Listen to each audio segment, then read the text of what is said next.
ഉണക്കയില വറുത്ത് കറി വയ്ക്കുന്ന വിധം.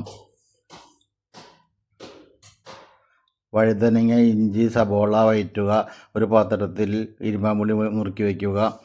തക്കാളി, പച്ചമുളക്, ഇഞ്ചി എല്ലാം വഴറ്റി വെച്ച് ഒരു പാത്രത്തിൽ നാളികേരപ്പാൽ പിഴിഞ്ഞ് അതിലോട്ട് എല്ലാം ഇട്ട് വയ്ക്കുക. ഇട്ടതിന് ശേഷം ഇളക്കി എല്ലാം കൂട്ടി വറുത്ത് വെച്ച മീൻ അതിലോട്ട് ഇടുക. എല്ലാം കൂട്ടി അടുപ്പിലോട്ട് വയ്ക്കുക. അടുപ്പിൽ വെച്ച് തിളച്ച് വരുമ്പോൾ പാകമാകുമ്പോൾ ചട്ടി വെച്ച് വെളിച്ചെണ്ണ ഒഴിച്ച് അതിലോട്ട്